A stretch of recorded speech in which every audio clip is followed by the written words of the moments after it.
Iran के सड़कों पर एक छोटी सी चिंगारी ने ऐसी आग लगाई जो देखते ही देखते पूरे देश में फैल गई। ये कहानी है एक आर्थिक संकट की, जो पहले एक राष्ट्रव्यापी क्रांति में तब्दील हुआ और फिर एक ऐसे युद्ध में जिसने पूरे के पूरे क्षेत्र को अपनी चपेट में ले लिया। तो चलिए इस पूरी घटना को परत दर परत समझते हैं। ये सिर्फ एक नारा नहीं था, ये एक ऐलान था। एक ऐसा ऐलान कि जब घर में ही रोटी न हो तो बाहर की लड़ाइयों का कोई मतलब नहीं रह जाता। 2025 के आखिर में ईरान के लोगों का गुस्सा सिर्फ सरकार की नीतियों के खिलाफ नहीं था, बल्कि अपनी रोजमर्रा की मुश्किलों, टूटती उम्मीदों और एक धुंधले भविष्य के खिलाफ था। देखिए, किसी भी बड़ी क्रांति की कहानी ना अक्सर एक टूटी हुई अर्थव्यवस्था से ही शुरू होती है, और ईरान के मामले में इसकी जड़ें बहुत गहरी और कह सकते हैं सड़ चुकी थी। आइए देखते हैं कि हालात इतने विस्फोटक बने कैसे। जरा सोचिए, एक ऐसे तूफान की जो हर तरफ से एक साथ हमला कर रहा हो। एक तरफ अंतर्राष्ट्रीय प्रतिबंधों ने ईरान की अर्थव्यवस्था का गला घोट रखा था, और जो कुछ बचा था वो सरकारी कुप्रबंधन की भेंट चढ़ गया। नतीजा, आम आदमी के लिए खाना और दवा जैसी जरूरी चीजें खरीदना तक एक चुनौती बन गया, और घरों में पानी बिजली की कटौती तो आम बात हो गई। ये जो आंकड़े हैं ना, ये कहानी को और भी साफ कर देते हैं। दिसंबर 2025 तक महंगाई 42% पर पहुंच गई थी। मतलब लोगों की कमाई की कीमत लगभग आधी रह गई थी। लेकिन सबसे बड़ा झटका था खाने की चीजों की कीमतों में 72% का उछाल।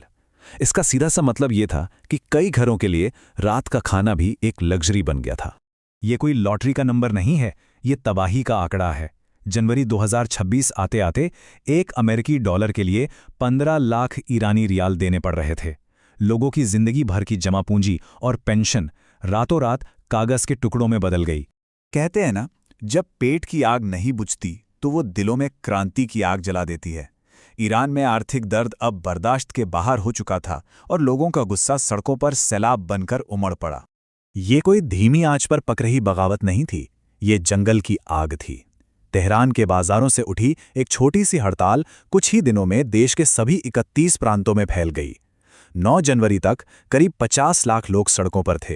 एक ऐसा जनसैलाब जिसका कोई एक चेहरा या नेता नहीं था, सिर्फ एक साझा गुस्सा था। और बस यहीं पर नारों का रंग एकदम से बदल गया। अब बात सिर्फ महंगाई या बेरोजगारी की नहीं रह गई थी। निशाना सीधा हुकूमत की सबसे ऊंची कुर्सी पर था। तानाशाह की मौत हो जैसे नारों ने साफ कर दिया कि लोग अब सुधार नहीं, बल्कि पूरी की पूरी व्यवस्था का अंत चाहते हैं। ये एक तरह से वापसी का रास्ता बंद करने जैसा था। तो ये दो अलग अलग दुनियाओं की टक्कर थी। एक तरफ थे निहत्थे लोग जिनकी ताकत थी उनकी एकता और उनकी आवाज, हड़ताल, मार्च और ऑनलाइन अभियान।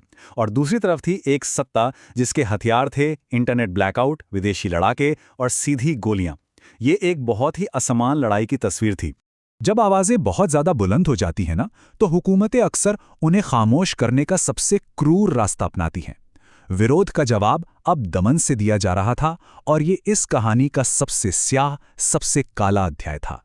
इंटरनेट ब्लैकआउट का मतलब सिर्फ कम्युनिकेशन बंद करना नहीं था, ये ईरान को दुनिया से पूरी तरह काट देने की कोशिश थी।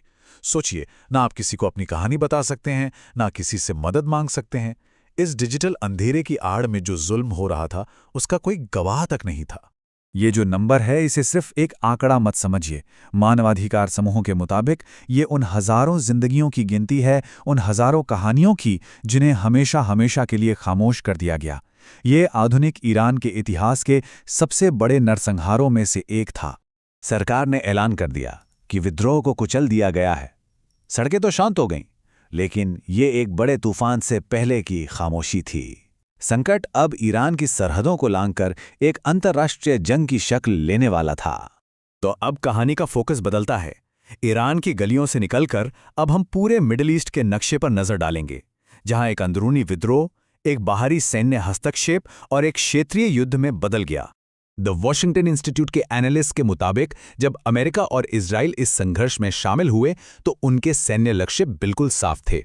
उनका मकसद था ईरान की सैन्य ताकत की कमर तोड़ना, उसके परमाणु कार्यक्रम को रोकना और पूरे क्षेत्र में उसके प्रभाव को खत्म कर देना। ईरान ये जानता था कि वो आमने सामने की लड़ाई में नहीं टिक सकता। तो उसने क्या किया? उसने पूरी शतरंज की बिसात ही बदल दी। उसकी चाल थी, इस लड़ाई को पूरे क्षेत्र में फैला दो। पड़ोसी देशों को निशाना बनाओ और दुनिया के सबसे ज़रूरी समुद्री रास्ते को बंद करने की धमकी दो ताकि पूरी दुनिया पर युद्ध विराम का दबाव बन सके। हर एक्शन का एक रिएक्शन तो होता ही है। अटलांटिक काउंसिल की ये टिप्पणी दिखाती है कि तुर्की जैसे पड़ोसी के लिए सबसे बड़ा खतरा मिसाइलें नहीं बल्कि अपनी सीमाओं पर आने वाली शरणार्थियों की बाढ़ थी, जो उसके समाज को हिलाकर रख सकती थी। और जो खाड़ी के देश थे वो तो एक अजीब सी कश्मकश में फंस गए। एक तरफ वो ईरान से रिश्ते सुधारने की कोशिश कर रहे थे, लेकिन दूसरी तरफ ईरान के हमलों ने उन्हें ना चाहते हुए भी अमेरिका और इजराइल के खेमे में जाने को मजबूर कर दिया। तो इस सारी तबाही और उथल-पुथल के बाद अब हम उस सबसे बड़े सवाल पर आते हैं जो सबके जहन में है। ईरान और इस पूरे क्षेत्र का भविष्य क्या है? एनालिस्ट के मुताबिक ईरान के सामने अब मोटे तौर पर दो रास्ते हैं। एक रास्ता उम्मीद का है, जो एक नए विद्रोह और राजनीतिक बदलाव की तरफ जाता है, और दूसरा रास्ता एक गहरे गतिरोध का, जहां मौजूदा शासन तो शायद बच जाए, लेकिन देश और कमजोर हो जाएगा और भविष्य में एक और टकराव का खतरा हमेशा बना रहेगा। ये वो सवाल है जिसका जवाब तो आने वाला वक्त ही देगा, लेकिन एक बात बिल्कुल साफ है, इस आग की राख से जो भी उभरेगा वो ना सिर्फ ईरान का बल्कि पूरे मिडिल ईस्ट और शायद दुनिया का भविष्य तय करेगा। दांव पर बहुत कुछ लगा है।